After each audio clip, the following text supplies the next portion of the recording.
merveilleux. La Bible déclare qu'il est doux, agréable, de fier de demeurer ensemble.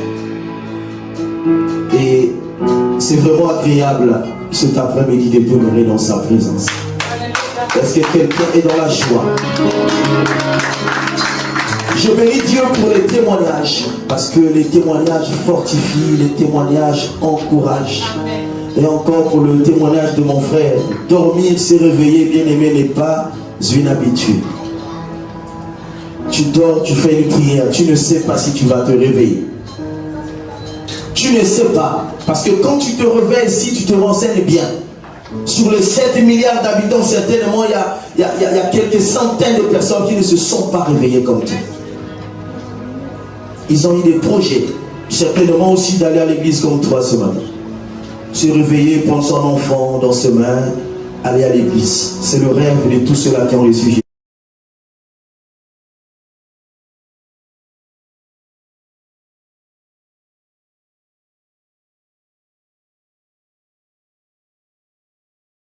N'est-ce pas? La mort n'épargne pas les chrétiens. Alléluia. Ça n'a pas épargné notre maître. C'est un exemple. Ce n'est pas parce que nous prions que nous n'allons pas mourir.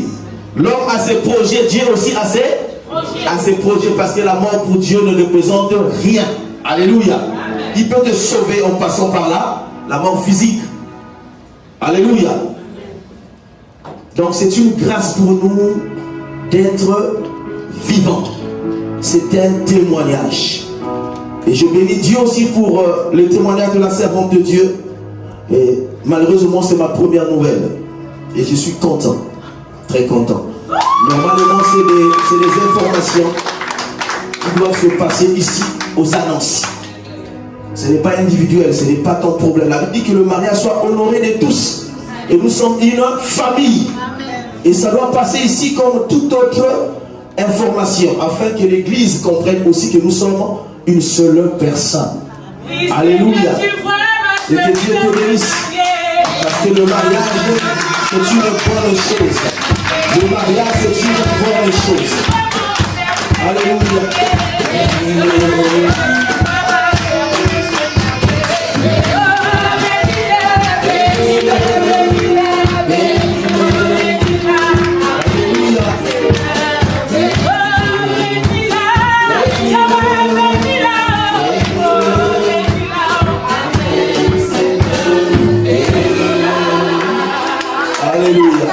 Nous sommes une école de disciples de Jésus-Christ.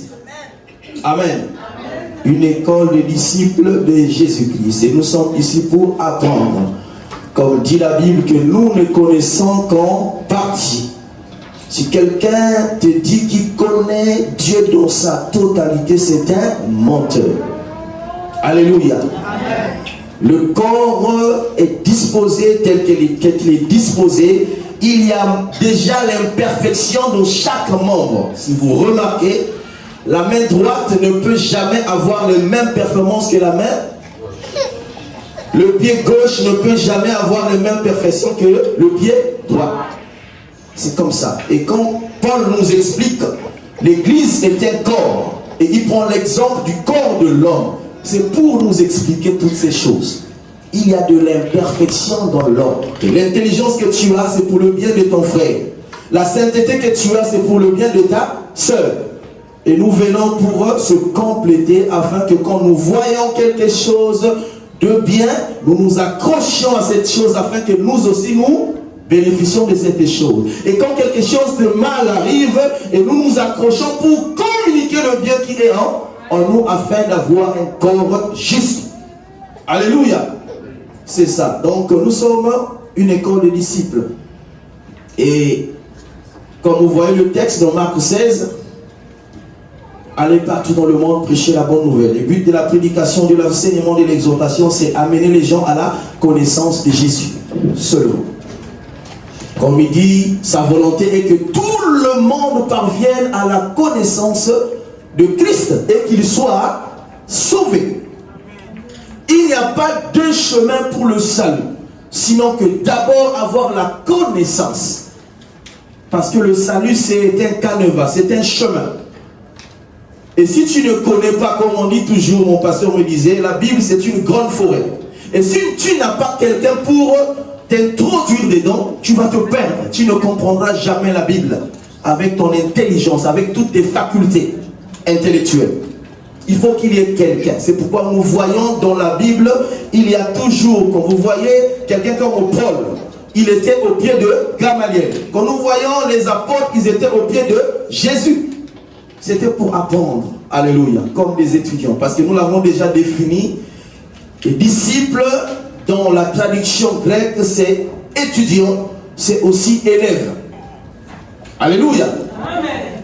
Dans sa définition, disciple veut dire étudiant. Ça veut aussi dire élève. Et nous savons tous l'objectif d'un étudiant dans une salle de classe, l'objectif d'un élève dans une salle de classe, c'est d'apprendre pour qu'un jour nous puissions réussir. Alléluia. C'est ainsi nous avons l'exemple des apôtres. Ils sont restés 3 ans et demi au pied de Jésus le maître. Ils l'ont appelé rabbin le maître. Et avec le temps, le rabbin est parti, ils sont restés avec le dépôt, avec l'enseignement qu'ils avaient reçu du maître. Mais ils ne comprenaient pas le but de l'enseignement au départ. C'est après. C'est pourquoi il dit à Pierre, Satan t'a réclamé. Alléluia. Amen. Satan t'a réclamé.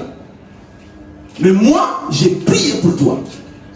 Afin que le jour où tu te convertiras. Vous savez que dans la Bible, il y a des versets. Si tu n'es pas vraiment dans la chose, tu te perds vraiment. Pierre marche avec Jésus pendant des années. Mais il n'est pas encore converti. Alléluia. Et ça, c'est de la bouche de Jésus. Ce n'est pas un disciple qui parle, c'est Christ qui parle. Le jour où tu vas te convertir, il faut penser à affermir tes frères. Donc, dans l'église, on peut avoir des personnes, mais qui ne sont pas encore convertis. Mais qui sont là, le but, c'est que le frère, constatant comme Pierre, avec ses défauts, Jésus ne s'était pas adhéré du côté des défauts de Pierre. Il était beaucoup plus avec Pierre. Il priait pour Pierre. Aucun verset biblique n'a parlé de Jésus qu'il est allé parler mal de Pierre à un autre disciple. Mais non, ça c'est Christ qui le sort. J'ai prié pour toi, simplement. Jésus a vu l'imperfection dans la vie de cet homme. Et il n'a pas seulement regardé l'imperfection, il a vu, selon la volonté de Dieu, ce qui attendait Pierre. C'était la mission. C'était la révélation que Dieu devait déverser dans la vie de cet homme. C'est pourquoi quand tu regardes bien ton frère, ta soeur, ne regarde pas aujourd'hui, regarde-lui demain. Avec un regard projeté. Alléluia. Un musicien de chez nous a dit, prends-moi une photo aujourd'hui. Garde bien cette photo. Et demain, je sors cette photo et compare avec ma vie d'aujourd'hui. Alléluia. Ça va t'enseigner. Alléluia. Kanganga photo. Vous savez, dans la vie, autant qu'homme, il y a tellement de l'orgueil. C'est-à-dire que quand on réussit dans un domaine, on se dit voilà, on est devenu comme le maître. C'est-à-dire qu'on commence à regarder les autres comme avec dédain. On commence à regarder les autres comme s'ils étaient des sous-hommes. Et c'est ça réellement qui amène les hommes, ou qui amène les femmes, à aller quelque part pour parler. Parce que quelqu'un qui a de la considération, mais je ne peux pas le faire. Considération. Dis à ton frère, je te considère. Dis à ta soeur, je te considère. Et comme je te considère, je ne peux pas me permettre d'aller me déplacer, aller parler mal de toi à gauche ou à droite.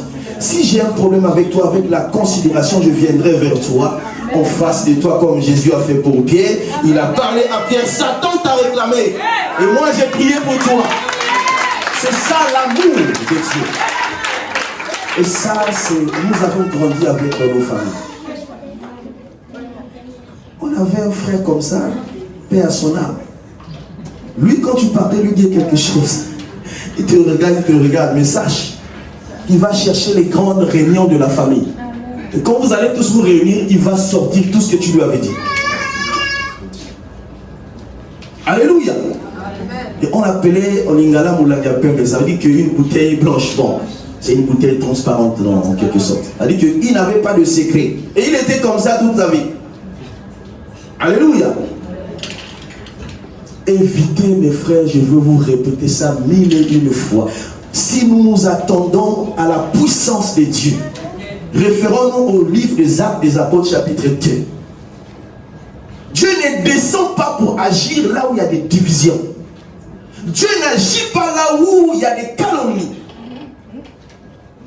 La tour de Babel, quand vous lisez le livre de Genèse, ils n'avaient pas le Saint-Esprit, mais du fait qu'ils étaient d'un commun accord, ils s'entendaient bien. La Bible dit qu'ils parlaient la même langue. Ils avaient le même langage, mais il n'y avait pas de Saint-Esprit. Ils ont commencé à bâtir une tour et ils devaient atteindre leur objectif sans Dieu. Et ça m'a beaucoup interpellé, ça. Donne-moi ça, il donne. Envoie-moi comme ça. Il y a des gens, il y avait des maîtres, il y avait des chefs d'équipe, certainement les supérieurs. Elle dit qu'il n'y avait pas quelqu'un qui disait non, tu ne m'envoies pas parce que moi je suis déjà. Non, tout le monde exécutait par rapport à l'ordre qui a été établi. Mais il n'y avait pas Dieu. Et la Bible dit, tellement qu'ils étaient déterminés, la tour devait atteindre le sommet parce que l'objectif c'était atteindre Dieu. Alors Dieu les a confondus. C'est là où nous avons la naissance des langues. Parce qu'à la base, nous n'avons qu'une seule langue. Alléluia. Amen. Dieu les a confondus. La tour de Babel. C'est le ministère de l'unité. La puissance qui réside dans l'unité. Moi, des fois, quand je reste, je dis, bon, moi aujourd'hui, je vais être riche. Bon, mon frère à côté de moi aussi veut être riche. Ma soeur à côté veut être riche. Mais, attends, je vais l'empêcher d'être riche, pourquoi? Alléluia. Mon frère veut vivre, moi je veux vivre. Mais pourquoi je vais empêcher le frère de vivre? Mon frère veut être en paix, ma soeur veut être en paix. Mais pourquoi je vais empêcher la paix dans la vie de mon frère ou ma soeur? C'est des questions comme ça. Si nous avions le Saint-Esprit, nous devons développer ces choses. Ce n'est pas que nous n'allons pas faillir. On peut. La Bible dit que le juste tombera 7 fois, mais il fera quoi? Il se relèvera. Et quand tu te relèves, ne tombe pas. Considère ton frère comme ton frère, une créature, même les païens, Dieu va plus loin. Celui qui n'a pas Jésus, considère-le comme ton frère. Parce que du fait qu'il soit créé, du fait que Dieu a dégagé une énergie pour la création de cet homme, de cette femme, tu dois du respect. Parce que quand tu vois ton frère, tu vois Dieu. Quand tu vois ta soeur, tu vois Dieu. Alléluia. Il n'y a pas un grand enseignement là-dessus. Regardez-vous vous-même, regardez ce que vous êtes, ce que vous aimez. Pensez que les autres aussi aiment ce que vous aimez. Alléluia. Pensez à ça. Et ça va nous amener à vivre réellement le miracle de Dieu. Alléluia. Sans cela, on va passer des temps ici. À l'enseignement, On va ressembler au canard qui se lave. Mais en réalité, l'eau ne rentre pas dans sa peau. Ne touche même pas sa peau. Se limite aux plumes et après ça coule. Alléluia. Or la Bible dit que nous connaîtrons la vérité et la vérité nous affranchit. Affranchir, c'est atteindre le cœur. Ce n'est pas le cerveau, le dépôt. C'est le cœur. Parce que l'intelligence est dans le cerveau. L'homme est limité dans son cerveau, mais c'est dans le cœur. Ouvre ton cœur. Réellement. On n'a pas besoin d'avoir plusieurs versets, mais pratique la justice de Dieu. C'est que tu sais que c'est mauvais, ne le fais pas. Alléluia. Amen. Et tu verras là la gloire de Dieu. Nous acclamons le Seigneur au nom de Jésus. Nous parlons de la volonté de Dieu. Que Dieu te bénisse, mon frère. Que Dieu te bénisse. Amen. Nous parlons de la volonté de Dieu. Depuis le dimanche surpassé. Et je bénis Dieu pour la présence de chacun de nous pour l'évangélisation du dimanche passé. C'était au-delà de l'attente de chacun de nous. Est-ce qu'on peut acclamer pour l'évangélisation? Alléluia. Les hommes de Dieu de Paris, ceux qui m'ont connu, qui connaissent même, je ne sais pas si vous avez le temps de rentrer. Je vois rares sont les enfants de la maison rentrer dans notre site, faire des commentaires. Rares. Je vous l'ai dit, je connais parce que tous les jours je suis dedans. Je regarde les commentaires, un tel. Rare. Mais ça ne veut pas dire que nous ne sommes pas dans les réseaux sociaux. Alléluia. Si nous-mêmes, nous ne valorisons pas notre site, personne d'autre ne le fera. Mais constat, c'est que ceux qui sont de loin, c'est ceux qui appellent, c'est eux qui commentent, ceux qui ne sont pas avec nous, ici dans l'assemblée. Alléluia. Parce que j'ai posté les photos, les vidéos, et les gens ont dit vraiment, et il y a même d'autres serviteurs qui disent, nous aussi nous allons prendre cette initiative. Parce que nous avons le local aujourd'hui qui pose problème à l'église. L'église est devenue un local. Dans la pensée de Christ, l'église n'est pas un local, n'est pas un endroit fermé, n'est pas un endroit de 4 murs. Non, l'église c'est l'ensemble du corps de Christ. Alléluia. Et la mission majeure d'un chrétien, c'est d'aller partout dans le monde prêcher la bonne nouvelle. On a vu les païens qui passaient, on a vu des gens, mais c'était merveilleux le dimanche. À la fin, on a fait un agapé avec des gens qui étaient affamés, ils ont mangé. On a vu comment les gens étaient contents. Et c'est ça. Et le ciel est content quand tu vois ces choses. Alléluia. Et ça, ce n'est qu'un exemple. Et si nous pouvons le faire quotidiennement, ça veut dire que dans nos lieux de travail, partout où nous irons, même si nous n'avons pas de prospectus, mais en parlant de Jésus. Parce que Jésus n'a pas fait, n'a pas partagé les papiers, mais Jésus parlait. La force qu'il y a dans le langage, dans le parler. Et le reste, c'est Dieu qui fait croître. Ce qu'il a dit, le cas d'Apollos. Alléluia. Moi, j'ai planté, Apollos a arrosé. Et celui qui fait croître,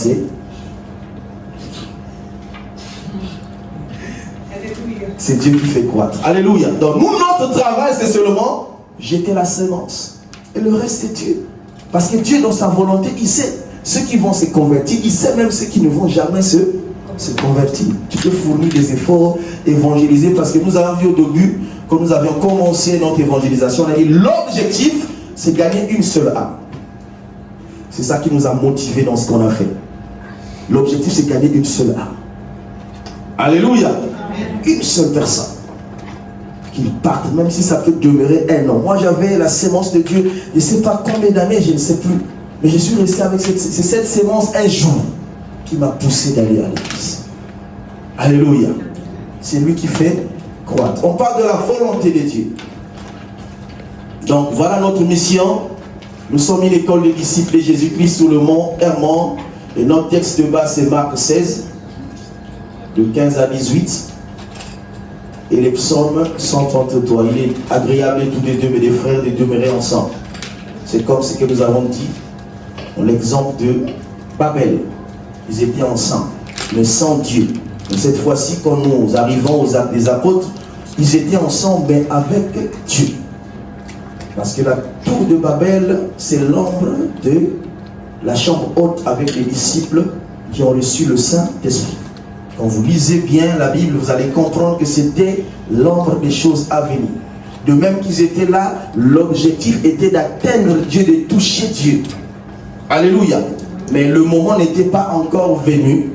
Et c'est là que Dieu répète cela. Mais cette fois-ci, il dit, après mon départ, restez tous ensemble, dans un même endroit, un même lieu. Et c'est là. Il a dit que tout à coup, ils étaient ensemble, un commun accord. Et du coup, les choses ont commencé à se passer. Et c'est là qu'on parle de la diversité des langues. Ils ont commencé à parler des langues qui ne leur appartenaient pas. Alléluia. Et les langues qu'ils parlaient étaient connues. C'est pourquoi, je crois, la fois passée, j'en ai parlé. La langue qu'ils parlaient, c'était pas Chico, ba, c'était pas cette langue-là. Il n'y a pas un verset biblique qui me le prouve. Ils parlaient des langues de ceux qui étaient aux alentours. Et chacun de ceux qui étaient venus, parce que c'était la fête de la Pentecôte, ils étaient venus, chacun entendait les disciples parler dans sa propre langue maternelle. Alors ils se sont posé des questions, mais comment ça se fait? Moi d'ici allemand, et j'arrive là, un Chinois parle ma langue. Alors, qui n'est pas allemand. Et ainsi de suite. Et c'est là la stratégie que Dieu avait créée pour attirer tous ceux qui étaient venus pour la fête de la Pentecôte.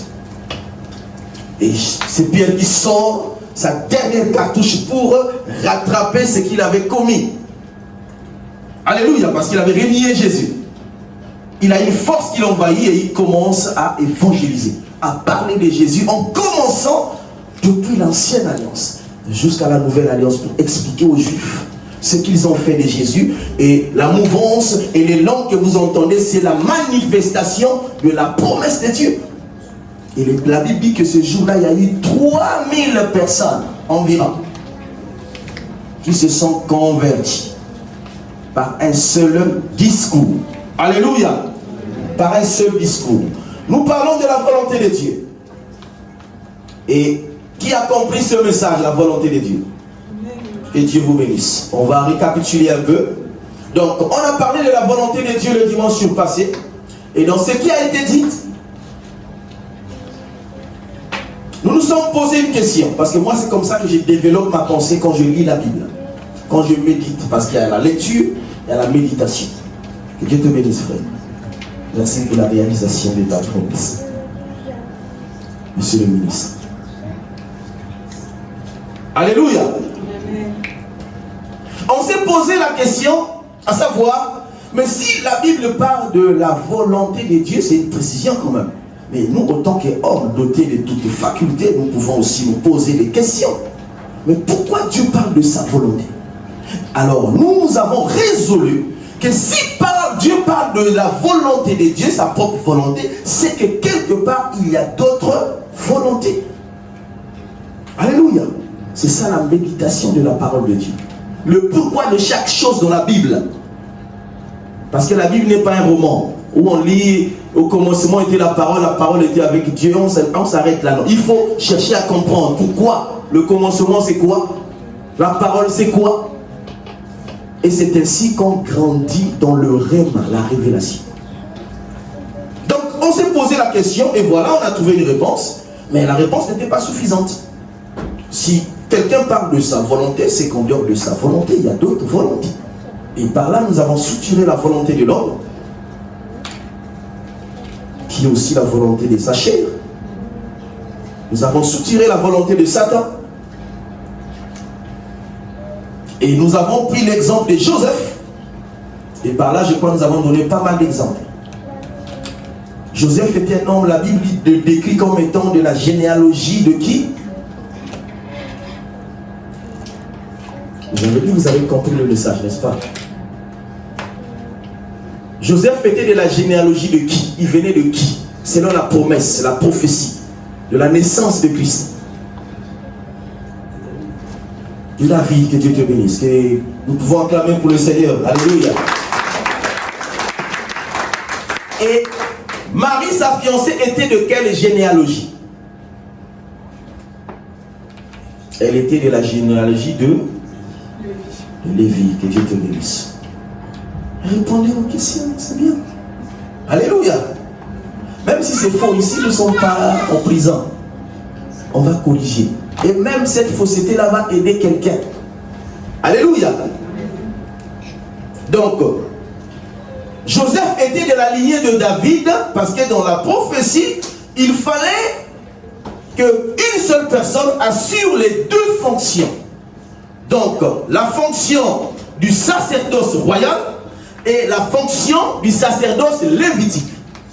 Alors, dans l'ancienne alliance, une seule personne était dédiée pour le sacerdoce lévitique. C'était qui? C'était Aaron. Oh, tu mérites les acclamations, frère.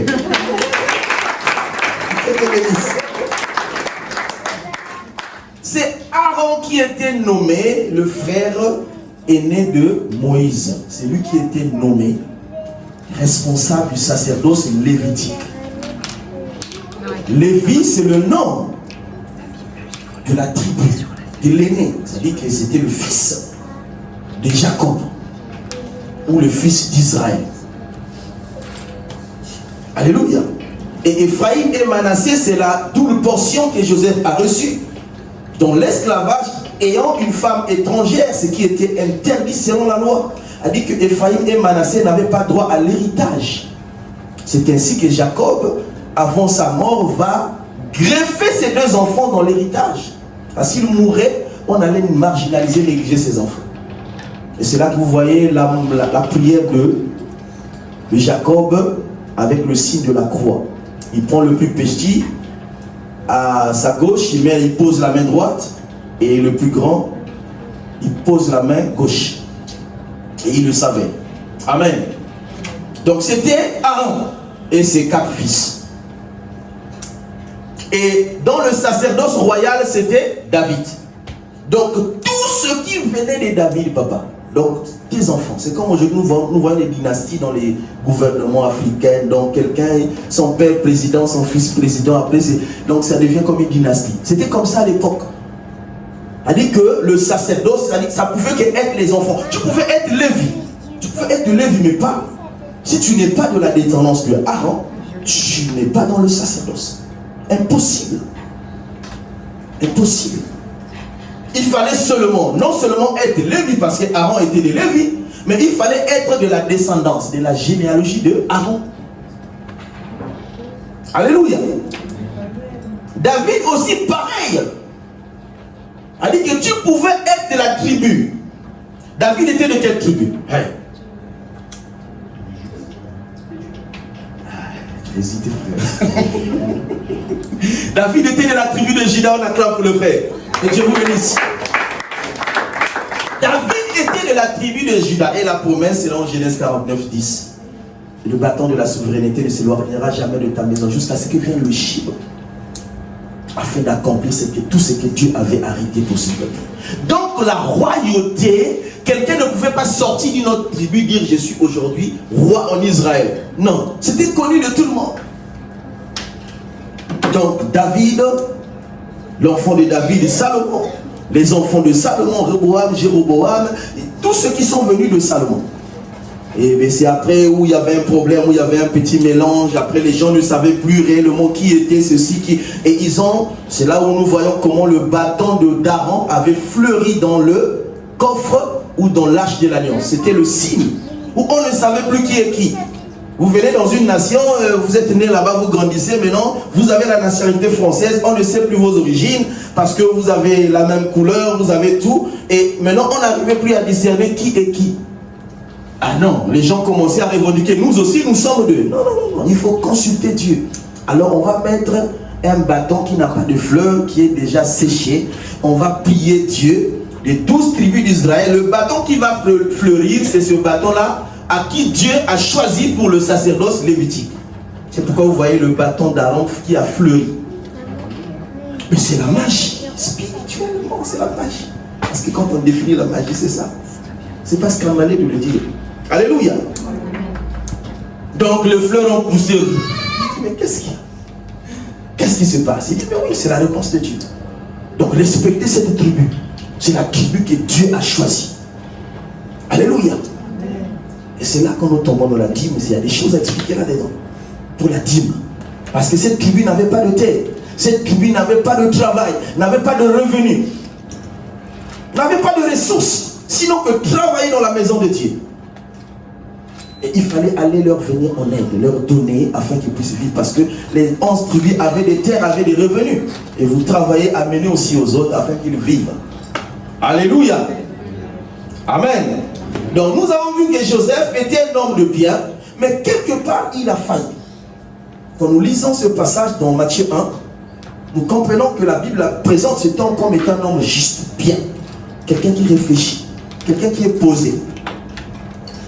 Fiancé à une sœur, et voilà, à respecter les normes du fiançailles, pas comme aujourd'hui où les gens bafouent l'autorité de Dieu. Dans le fiançailles, on cherche à tout connaître. Dans la loi, dans le fiançailles, vous vous abstenez parce que le fiançailles n'est pas le mariage. Est-ce qu'on est là? C'est ça la loi de Dieu. Il n'y a pas... On ne dilue pas la parole de Dieu, c'est ça. Donc, étant fiancé, il était patient, il savait. Il avait choisi, c'est ma femme. Peu importe le temps, elle deviendra ma femme. Donc je dois attendre. Mais pendant qu'il attendait, le pauvre, il trouve sa femme comme ça, enceinte. Oh, il dit, attends, moi je suis patient, mais il y a quelqu'un quelque part qui est pressé, alors que c'est moi qui ai choisi. Alors il s'est passé des choses dans sa tête. Mais la Bible dit que c'était un homme de bien, un homme juste. Alors la Bible dit qu'il, pour ne pas diffamer Marie, elle va prendre une décision. Et la décision c'est quoi? C'est de rompre discrètement le fiançailles. Parce que la loi disait que si il pouvait divulguer ou dire publiquement que sa fiancée est tombée enceinte d'une autre personne, on devait tuer Marie. On devait la lapider. Mais comme c'était un homme de bien, oh, j'aime Joseph. Alléluia. Joseph. C'est l'image de Jésus. Alléluia. Parce que Marie reste dans la configuration de l'église. Et Joseph, la tête. Ne fait pas. Même dans le péché, Jésus nous protège. Jésus nous protège. Alléluia. Donc pour ne pas diffamer sa fiancée, elle va décider de rompre discrètement le fiançailles. Bonne décision, oui ou non? Hein? Bonne décision, oui ou non? Bon, on va faire ceci, on va faire deux parties. Vous là, vous êtes de la famille de Joseph, ceux-là sont de la famille de Marie. Donc vous comptez sur votre frère a fiancé, vous attendez le jour du mariage et vous apprenez que Marie est enceinte et vous savez que votre frère n'est pas allé avec Marie. Quelle sera votre réaction? Et là seulement qu'elle meurt. Tu es là parce que ça c'est terrible. C'est pas bon. Alléluia. La volonté de Dieu, c'est très important ce message. Et j'aimerais à la sortie de ce message que chacun de nous retienne quelque chose. Ça va nous aider dans tous les domaines de la vie. Parce qu'on paraît être les caïds, les gangs. Mais en réalité, on n'est rien. Rien du tout. Là, on dit tout ça, bah, Yuba, Bamba. On n'est rien du tout. Bon, vous savez, j'avais des comportements, mais quand j'ai décidé de grandir, je me retrouve parmi les grands. Mais j'avais honte parce que ce qui se disait dans ces endroits-là, je n'avais pas d'argument. Je n'avais aucun mot parce que ce qu'il disait c'était trop fort. J'étais habitué à dire de n'importe quoi, des futilités, des petites choses. Et Dieu m'amène. Ah oui. Donc tu es là, tu peux passer une heure, il parle. Mais toi tu parles pas parce que tu ne sais pas où commencer. C'est pas ton niveau. Parce que tu es tellement habitué à des choses bizarres. L'atmosphère. Alléluia. Et c'est le Saint-Esprit qui intervient pour dire non, Joseph. Je sais que tu as étudié, tu es intelligent. Mais ça dépasse ton intelligence. Ça dépasse ta sagesse.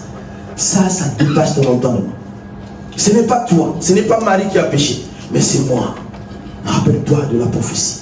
Ce qui a été annoncé depuis le temps. Et donc, tu devais glorifier le Seigneur parce que cette grâce est arrivée par toi. Ce n'est pas par la force, mais Dieu t'a choisi. Parce qu'il a vu en toi l'intégrité. C'est pourquoi très important pour la volonté de Dieu. Pour ceux qui sont intègres, alléluia, bénéficient de la volonté de Dieu. Alléluia.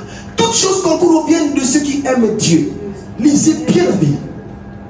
Mais pour ceux qui n'aiment pas Dieu, toutes choses ne concourent pas. C'est-à-dire que tes malheurs, tes problèmes n'ont rien à voir avec Dieu. Si tu n'aimes pas Dieu, or, aimer Dieu, c'est faire sa volonté. Joseph, arrête, je vais t'expliquer. Et c'est là, Joseph va dire, mais gloire au Seigneur. Gloire au Seigneur. Alléluia. Et nous avons aussi parlé de la volonté de Satan. Et nous avons pris Jean 10, verset 10. Satan, dans ce contexte, est appelé voleur. Et il définit, le voleur vient pour dérober, égorger et détruire. Et quelqu'un a déjà vu Satan ici? Hein? Non? Vrai? Vous êtes sérieux? Vous hésitez? Quelqu'un a déjà vu Satan? Mais répondez! Non! On ne peut pas voir Satan. Parce que Satan c'est un esprit. Lucifer c'est un esprit. Mais qui agit comme le Saint-Esprit agit? Mais quel est le mode d'opération de Satan? Il agit comment? À travers les hommes que nous sommes. De même que le Saint-Esprit cherche un corps. Comme dans Jean 1:1, au commencement était la parole, l'Esprit. Et l'Esprit était avec Dieu. Et l'Esprit était Dieu. Et quand vous lisez, cet Esprit a revêtu la chair. L'Esprit de Dieu ne pouvait pas travailler sur la terre s'il n'avait pas la chair. On devait l'appeler fantôme. Qui devait l'écouter? Il fallait respecter les normes de la création. Et Satan agit de même, c'est un imitateur. Donc s'il veut détruire un foyer, il va passer par un homme. S'il veut détruire une société, il va passer par un homme. Retenez cela, bien aimé. Et c'est souvent les plus proches qu'il utilise. L'exemple dans le jardin d'Éden. C'est la femme d'Adam qui a détruit Adam. Et qui a détruit non seulement Adam, jusqu'aujourd'hui détruit des générations, des générations. La volonté de Dieu. Vous avez des choses, parfois, là, tu expliques tout. Tu ne sais pas celui qui est à côté de toi. Tu ne le connais pas. C'est Jérémie qui le dit, le prophète. Le cœur de l'homme est tortueux, des méchants par-dessus tout. Qui peut le connaître? Seul l'Éternel connaît le cœur. Tel que nous sommes ici assis, Dieu connaît tous nos cœurs. Mais vous savez ce qui est bizarre? C'est-à-dire que si Dieu nous révélait la pensée de chacun de nous ici, vous allez voir, on va se séparer là. Parce que vous allez voir dans quelqu'un. Oh, il dit, mais attends, je fournis ça comme effort, ça. Mais il pense ça de moi. Il dit, mais comment ça? C'est souvent comme ça. Et vous voyez Judas avec Jésus. Jésus a tout fait. Et c'est ça la volonté. Et celui qui a compris la volonté de Dieu n'aura pas de problème dans sa vie. Comme les nous autres. Je vous dis, j'ai compris la volonté. Quand ça m'arrive, je rigole parfois. J'ai dit gloire au Seigneur. Et si je m'examine, j'ai dit bon, peut-être que j'ai péché quelque part. Il faut que je revienne sur le droit chemin. Parce qu'il faut que je tombe sur Romains 8, 28. Sinon, je suis à côté de sa volonté. Toutes choses concourent au bien de ceux qui aiment Dieu. Seigneur, je t'aime, je t'aime. Mais pourquoi ça m'arrive ça? Pourquoi cela m'arrive? Et si ça m'arrive, c'est que je rejoins Paul. La grâce te suffit. Alléluia. Peut-être c'est pour ne pas que je puisse m'enorgueillir. Qui m'a collé une écharpe. Afin qu'en pensant à cela, je vais dire, voilà, je suis un homme comme tout le monde. Je ne peux pas paraître comme un super homme. Un superman. Alléluia. Donc Satan opère dans l'homme comme Dieu opère dans l'homme. Maintenant, la différence c'est le discernement de savoir quel est le mode opératoire du Satan et celui de Dieu. La réponse est dans le résultat des deux volontés. Sachant que Satan vient pour détruire, égorger et voler. Alléluia. Et Dieu vient pour eux. Il a dit dans Jérémie 11, plutôt 29, verset 11, je fais des projets de paix et de bonheur, afin que vous ayez un avenir et de l'espérance. Oh, alléluia. Ça, c'est le projet que Dieu a fait pour moi. Et quand je pense à ça, je suis content. Et ça me soulage beaucoup quand je traverse la vallée de l'homme de la mort. Ça me soulage beaucoup. Et quand je vois le projet de mon Dieu, je dis à quoi ça sert? Est-ce qu'un homme peut limiter ma vie? Non. Et ça me rend plus fort. Et c'est là que ça me pousse encore à beaucoup lire la Bible, à beaucoup prier l'Éternel. Alléluia. Parce que s'il n'y a pas de problème, ça veut dire que tu n'as rien. Il faut qu'il y ait des problèmes afin que tu puisses grandir. Amen. Alléluia. Et donc nous avons vu ces deux volontés. Et ensuite nous avons vu la volonté de Dieu. Alléluia. Et dans la volonté de Dieu, nous avons pris 1 Pierre, chapitre 4, verset 1 à 2. Est-ce qu'on peut lire? Là, nous avons vu que la volonté de Dieu, c'est aussi souffrir sur la terre. Alléluia. Amen. La souffrance aussi fait partie de la volonté de Dieu. Est-ce qu'on est d'accord? Yes.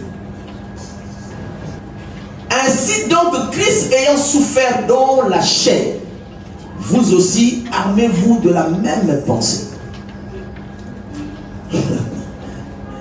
C'est pourquoi j'aime la Bible. Waouh. Donc nous disons que Christ est notre aîné dans toutes choses. C'est lui l'exemple. C'est lui qui a tout inauguré. Et si nous sommes ses imitateurs, ça veut dire que nous suivons tout ce qu'il a fait. Et lui, ainsi donc Christ ayant souffert dans sa chair, pas spirituellement, Alléluia. Parce que pour celui qui a grandi spirituellement, quand vous l'attaquez, en fait vous attaquez sa chair. Vous ne touchez pas son esprit. Tes moqueries, tes injures ne vont pas m'empêcher à lire la Bible. Ne vont pas m'empêcher à prier. Parce que mon esprit ne peut pas être touché. Mais corporellement, physiquement, je peux être fatigué. Alléluia. Tu entends que voilà, il y a ça qui se passe. Et tu peux avoir une lourdeur quelque part. Alléluia. Ça peut t'amener à penser à beaucoup de choses. Mais celui qui attend son école Christ, il va comprendre que c'est la chair qui est touchée et ça c'est normal. Alléluia. Il a souffert dans sa chair. Vous aussi armez-vous de la même pensée. La pensée de quoi? La pensée de la souffrance. Un souffrement. Alléluia. Armez-vous de la pensée de la souffrance. Elle dit que, qui peut m'expliquer ça? En quelques mots, armez-vous de la pensée. Quand le maître dit, vous aussi, armez-vous de la pensée de la souffrance. Ça veut dire quoi?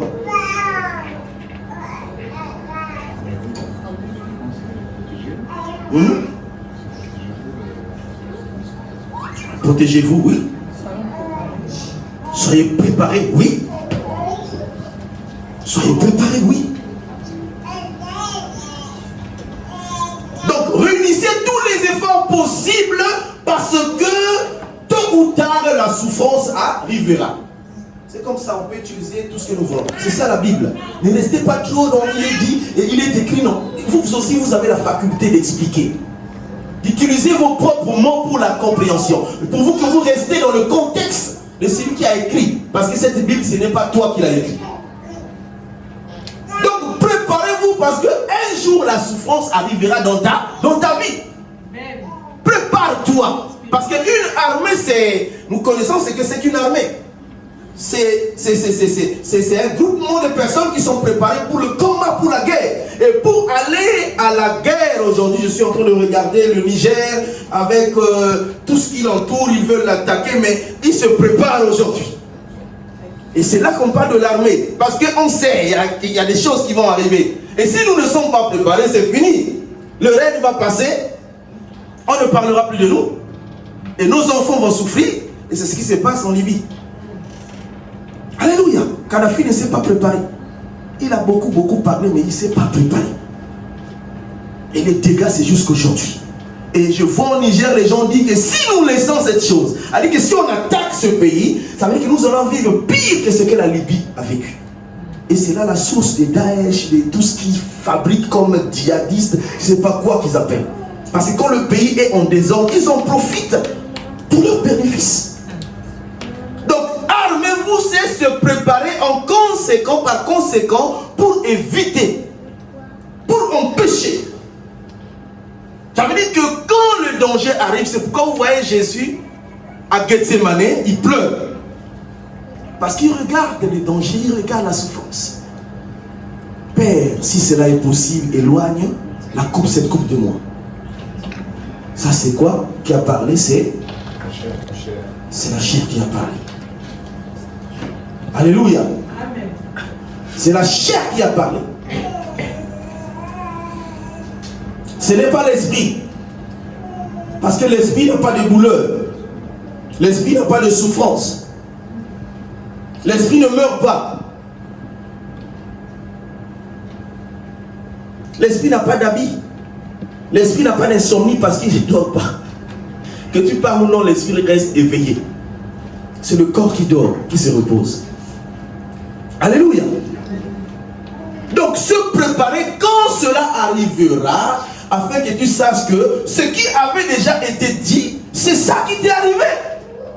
C'est ça la volonté de Dieu. Donc quand je suis dans mes situations, qu'est-ce qu'il y a à faire? C'est de faire la révision de ma vie. Si je suis en accord avec la parole de Dieu, c'est ce que je fais tous les jours. Parce qu'il n'y a rien pour rien. Il n'y a que deux choses. Ou soit tu as péché, ou soit Dieu veut te communiquer quelque chose, mais en passant par une situation. Alléluia. Que deux choses. chose, pas toi. Donc lui qui a souffert afin de vivre non plus selon les convoitises des hommes, mais selon la volonté de Dieu. Alléluia. Ça veut dire quoi? Ça veut dire que si nous demeurons ou si nous avons failli dans la souffrance, on s'écarte de la volonté de Dieu. Alléluia. Est-ce qu'on a compris ça?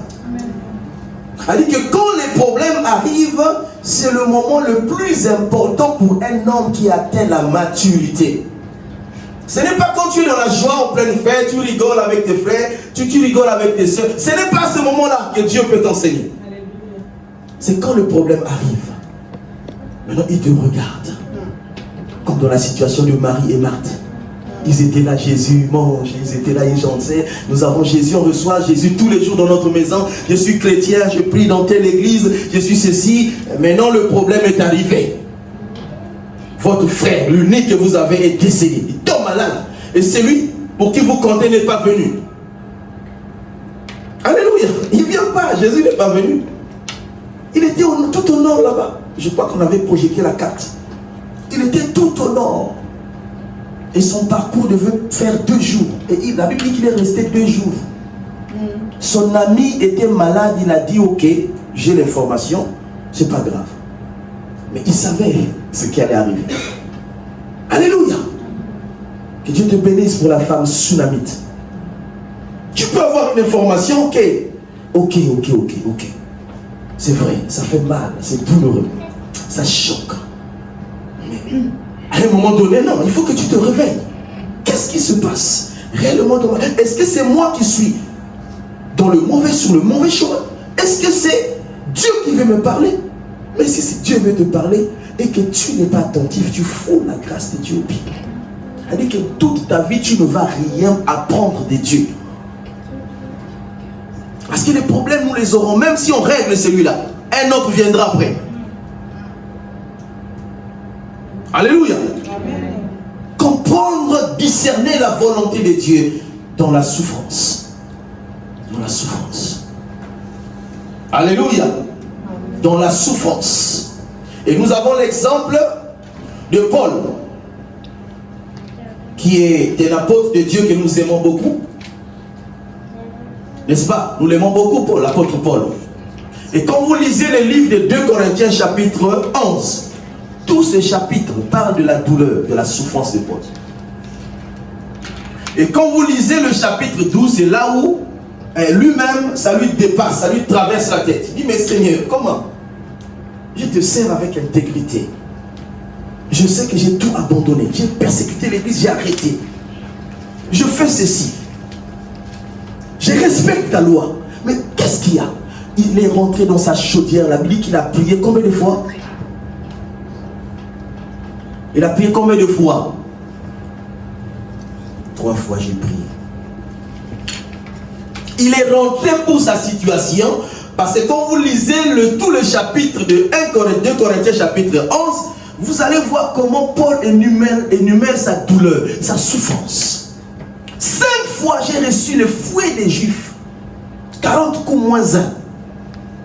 C'était pas comme aujourd'hui, on frappe comme ça, on hésite. C'était des gars qui étaient formés pour la chicotte.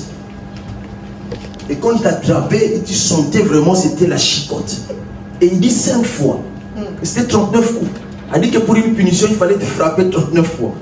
Comme Kabyle à l'époque, il faisait, tu brûles un feu stop, on t'arrête, on te sort de ta voiture, on te fouette devant le feu que tu as brûlé. Et on te dit, tu peux continuer, il n'y a pas d'infraction, tu ne payes rien. Mais on te frappe, que tu sois papa, maman, on te frappe. C'était comme ça. Et puis tu reprends ton volant, déjà pour t'asseoir, tu auras des problèmes. Et tu continues. Je crois que le prochain feu, même s'il y a le vert, tu vas t'arrêter. Alléluia.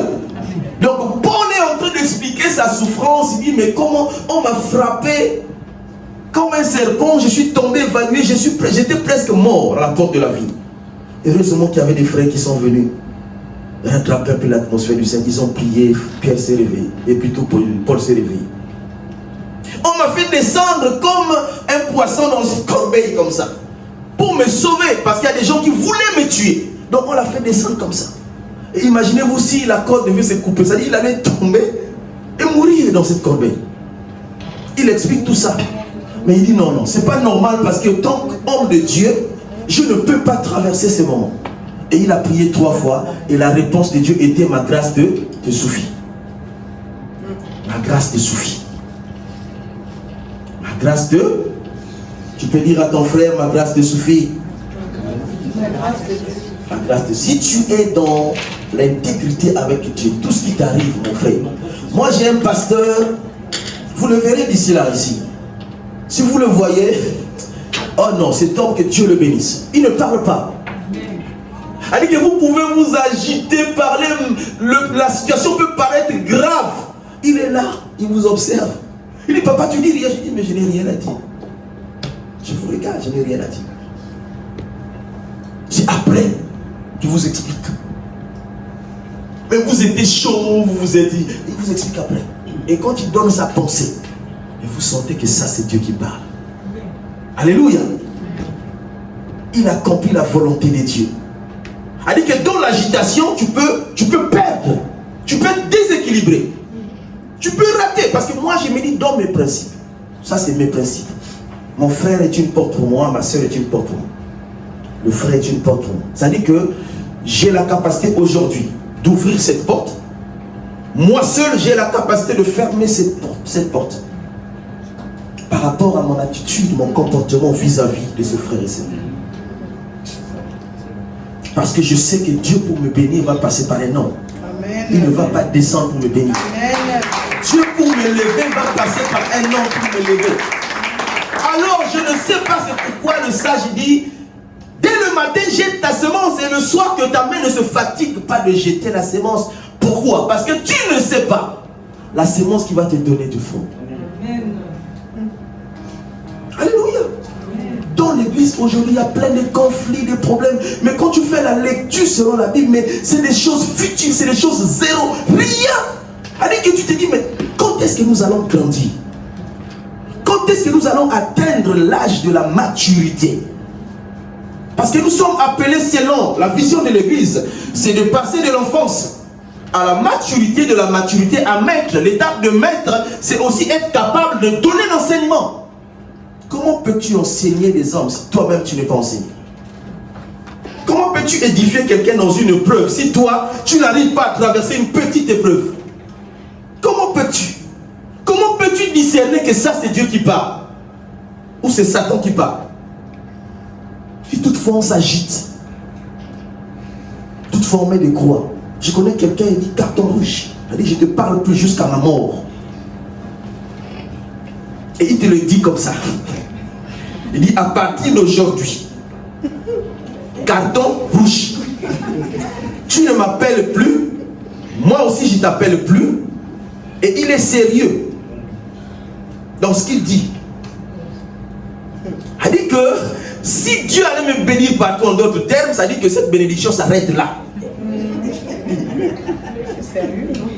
Mais c'est sérieux, frère. Grandissons un peu. La vie c'est rien. J'ai lu dans un document, aimons-nous vivants. N'attendons pas que demain, après-demain, le frère est décédé. Non, il a bien fait à l'église. Il était assoudi, il a souffert, elle a souffert. Le pasteur, non, il a quand même fait ceci. N'attendez pas que quelqu'un, après sa mort, que vous puissiez faire des éloges. Parfois, de son vivant, vous l'avez maltraité. Vous l'avez diminué. Alléluia. Aimons-nous vivants, vivants, vivants, vivants. Et c'est ça la grâce de Dieu. Alléluia. Donc nous avons l'exemple de Paul. Nous avons aussi l'exemple de Jean dans le livre de Patmos. C'est pour vous dire que ce n'est pas parce que nous prions que nous n'allons pas traverser, nous n'allons pas vivre dans la souffrance. La Bible dit que Jean, dans le livre de Patmos, il n'était pas là-bas parce qu'il avait voulu. Il s'est retrouvé dans le livre de Patmos parce que quand j'ai lu un document, on l'avait bouilli dans une marmite, a dit que réchauffé je ne sais pas combien de fois, et on a mis Jean dedans. Et Jean est sorti de cette marmite. On l'a regardé, on l'a pris. Bon, l'île de Patmos, c'était une île où il y avait tous les animaux féroces. Il y il y avait tous les animaux qui pouvaient en quelques minutes passer, les serpents, c'est-à-dire ils passaient, paf, tu meurs sur le champ. Ils ont dit, bon, celui-là, son cas, on va le prendre, on va le jeter là-bas. Que lui-même, il meurt avec ses animaux. Et c'est là qu'il va recevoir la révélation de l'Apocalypse. Lisez l'introduction de l'Apocalypse, vous allez comprendre. Par l'introduction, le narrateur nous explique pourquoi il s'est retrouvé là-bas. Alléluia. C'est là que Dieu va le parler. Dans la souffrance, Dieu peut parler. Et si tu ne fais pas attention, tu t'occupes des autres. Tu t'occupes des autres. Tu vas rater la pensée de Dieu. Et tu ne sais pas, peut-être que pendant ce moment, Dieu veut te parler de ta génération. Dieu veut te parler de ta famille. Dieu veut te parler de tout ce qui est à toi. Et si tu es distrait, tu vas fouler la grâce de Dieu au pied. Nous avions besoin de la concentration pour comprendre la volonté de Dieu. Mais pour celui qui étudie à l'école, vous voyez quand le professeur parle, concentré, pourquoi? Parce qu'il ne veut pas que quelque chose l'échappe. C'est pour réussir demain. Quand le devoir arrivera, il saura. Non, le maître a dit ça, le professeur a dit ça. Et la Bible dit que le temps est proche. Et nous avons tous les signes. On ne sait pas si, à la sortie de cette salle, quelque chose va se passer. On ne sait pas. On a vu des pasteurs, ils prêchent, ils tombent sur la chaîne. On ne sait pas. On était dans une assemblée, un frère, il jouait comme ça, il est tombé. On a autour, on a prié, le frère s'est relevé. Mais il pouvait partir devant. Imagine-toi si tu as des choses dans ton cœur et que tu pars dans ces conditions. Hé Jésus, ça sert à quoi de passer 30 ans dans le Seigneur et mourir dans le péché sans avoir le temps de me repentir et d'arrêter? Alléluia.